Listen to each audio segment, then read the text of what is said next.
One India house add நேயர்கள் அனைவருக்கும் VJ அருணோட வணக்கம். ஸோ எடுத்தோடனே வந்து நம்ம இந்த இன்ட்ரெஸ்டிங்கான கிரிக்கெட் ஃபேக்ட்ஸ் அது கிரிக்கெட் ஸ்டாட்ஸ் எல்லாம் நம்ம பற்றி பார்க்க போகிறோம். எதுக்குன்னா இப்போ இருக்கிறவங்களுக்கும் அடுத்து வரப்போகிற தலைமுறைகளுக்கும் கண்டிப்பாக சொல்லணும் இல்லையா? அதுக்காகத்தான் முக்கியமாக தளபதி விஜய் அவர்கள் நடித்த மாஸ்டர் படம் எல்லாத்துக்குமே தெரியும். மெகா ஹிட் பிளாக் பஸ்டர் ஆச்சு.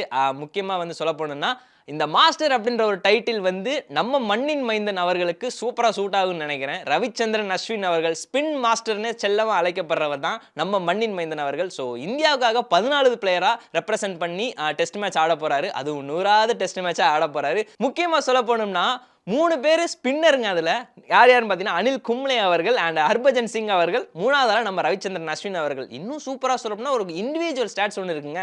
ப்ராப்பராக 2வது ஆல்ரவுண்டர் ஆகிற நம்ம அஸ்வின் அண்ணா அவர்கள். ஏன்னா இதுக்கு முன்னாடி வந்து ஒரு சூப்பரான பிளேயர் அனில் கும்ளே அவர்கள் தான் சொல்கிறேன். அவர் ஆல்ரவுண்டர்னு கேட்டிங்கன்னா இல்லை, பட் ஆனால் 3000க்கும் மேலே ரன்கள் அடிச்சிருக்காரு. அண்ட் நம்ம அஸ்வின் அண்ணா அதே தான் 3000க்கு மேலே ரன்கள் அடிச்சிருக்காரு, ப்ளஸ் 500 விக்கெட்டுகளும் எடுத்திருக்காரு. ஸோ அது எல்லாத்துக்குமே தெரியும். ஸோ இதுக்கடுத்து என்னதான் வந்து கிளாஸ்ல ஒரு டாப்பர் மட்டும் இருந்து 100 அடிச்சானா யாராவது ஒத்துப்பாங்களா? 2வது டாப்பர் அடிக்கணும்ல. அதுதான் நம்ம இங்கிலாந்து டீமை சேர்ந்த ஜானி பேஸ்ட் அவர்கள். அவருமே வந்து இங்கிலாந்து டீமை ரெப்ரசென்ட் பண்ணி 17வது பிளேயரா 100 டெஸ்ட் மேட்ச் ஆடுறாரு.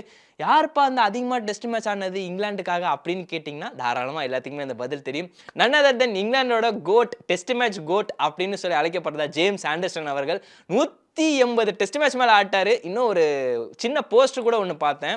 4வது டெஸ்ட் மேட்ச் அப்போ ராஞ்சின்னு நினைக்கிறேன். அதில் ஒரு சின்ன பையன் வந்து நான் வந்து ஆண்டர்சன் எப்போ ரிட்டையர் ஆகிறாரோ அப்போ தான் நான் படிக்க போவேன் அப்படின்னா சொல்லி ஒரு சார்ட் போர்டில் எழுதி வச்சிருந்தான். பார்க்க கொஞ்சம் ஃபன்னாக இருந்தது. பட் ரவி சாஸ்திரி அது கமெண்ட் கூட பண்ணியிருந்தார் கமெண்ட்ரியில்.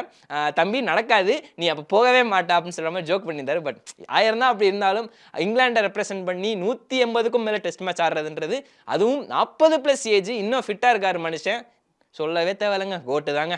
சரி, ஓகே, இது ஒரு சைடு இருந்தாலும் டொமஸ்டிக் பக்கம் அப்படியே வருவோமே. முக்கியமாக என்னதான் வந்து இந்த டீம் வந்து பெரிய லெவலில் பெர்ஃபார்ம் பண்ணல, பைலேட்ரல் சீரீஸில் தோத்தாலும், ஹோம் கண்டிஷன்ஸில் தோத்தாலும், இந்த ஆஷன் வரப்போ அவங்களுக்கு என்ன வெறி வருதுன்னே தெரில. வேற மாதிரி ஆயிடுறாங்க. ஒரு சைடு இங்கே ஜேடி, ஒரு சைடு இங்கே பவானின்ற மாதிரி.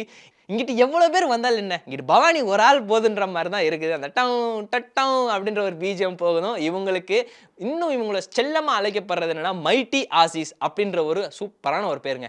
ஐபிஎலுக்கு இதுக்கு என்னடா சம்மந்தம் அப்படின்னு கேட்டிங்கன்னா, ஐபிஎல்ல ஆசிஸ் கேப்டன் வந்து ஒரு 4 பேர், ஐ திங்க் 3 பேர் இருந்திருக்காங்க. 3 பேர் யார் யார் அப்படின்னு சொல்லி பார்த்தீங்கன்னா டேவிட் வார்னர், ஷேன் வார்னே, அதுக்கப்புறம் ஆடம் கில்கிறிஸ்ட். முக்கியமாக இவங்க 3 பேருக்குமே ஒரு ஒற்றுமை இருக்குது. என்னன்னா இவங்க 3 பேருமே கேப்டன்ஷிப் பண்ணது எல்லாருமே டைட்டில் வின் பண்ணியிருக்கிறாங்க. முக்கியமாக சொல்லப்படணும்னா அதில் எல்லாருமே leading run scorer and leading wicket டேக்கராக இருந்திருக்காங்க. ஷேன் வார்னை பற்றி எத்தனை பேருக்கும் தெரியும் தெரியல.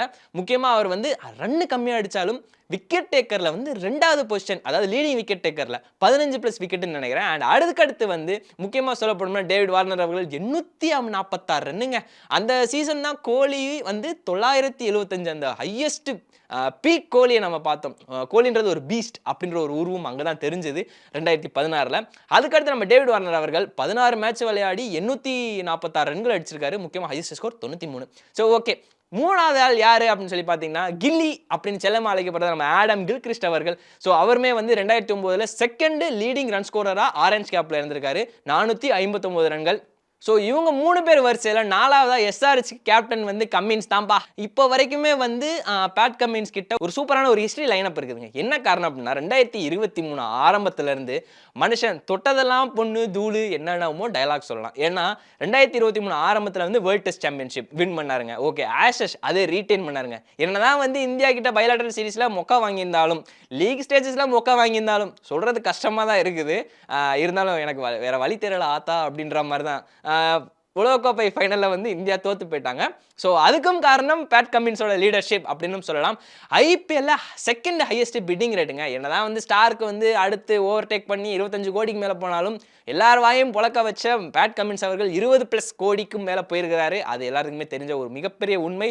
ஸோ அவர் வந்து கேப்டன்ஷிப் ஆகி எஸ்ஆர்ஹெச்சுக்கு ஒரு கோப்பை வாங்கி கொடுத்தாருன்னா எப்படி இருக்கும் நினச்சி பார்த்தாலே அப்படி இருக்குது. பட் இருந்தாலும் அது நடந்தால் வேற லெவல் தான். மைட்டி ஆசிஸ்ன்றது சும்மா சாதாரணமாக யாரும் அந்த நேம் கொடுக்கல.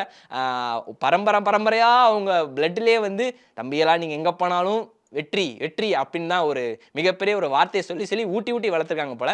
அந்த மாதிரி சூப்பரான சம்பவங்கள்லாம் நடந்திருக்குது. இதுக்கப்புறம் ஒன்று அதே இன்டர்நேஷனல் லெவல் தான். ஒவ்வொரு மந்த்துமே வந்து பிளேயர் ஆஃப் த மந்த், இந்த மந்த்தில் இவர் அதிரடி சாரவடி பண்ணிட்டாரு அப்படின்னு சொல்லலாம். ஸோ அதே மாதிரி தான் பிப்ரவரி மந்த்துக்கான player of the month ICC announce பண்ணியிருக்காங்க. யாருன்னு சொல்லி பார்த்தீங்கன்னா சிவசாமி அப்படின்னு செல்லமாக அழைக்கப்படுற நம்ம நியூசிலாந்தை சேர்ந்த கேன் வில்லியம்சன் அவர்கள். அண்ட் அதுக்கப்புறம் வந்து ஸ்ரீலங்கா அங்க இருக்கிறதே வந்து இப்போ அப்கமிங்ல பயங்கரமா டெவலப் ஆயிட்டு வராங்க. ஸோ அந்த டெவலப்பிங் ஸ்டேஜ்ல வந்து ஒரு யங்ஸ்டர் ஆப்கானிஸ்தான் டீமுக்கு எதிராக ஒரு 200 ரன் பயங்கரமா ஸ்கோர் பண்ணி ஒரு மிகப்பெரிய லெவல்ல பேசப்பட்டாரு. பத்தும் நிசாங்கா அவர்கள் அண்ட் முக்கியமா செல்லாக்குட்டி நம்ம எஸ்எஸ்வி ஜெய்சால் அவர்கள். ஸோ இவங்க 3 பேர் தான் பிளேயர் ஆஃப் த மந்த்தா செலக்ட் பண்ணப்பட்டிருக்காங்க. 3 பேர்ல யாராவது ஒருத்தர் தான் வின் பண்ண முடியும். அது யாருன்றத வெயிட் பண்ணுவோம். பட் இருந்தாலும் இதுக்கடுத்து இன்னும் சூப்பரான சிறப்பான பல தரமான ஃபேக்ட்ஸ் எல்லாம் இந்த அருண் உங்களுக்கு தருவான். So until then bye from Vijay Arun.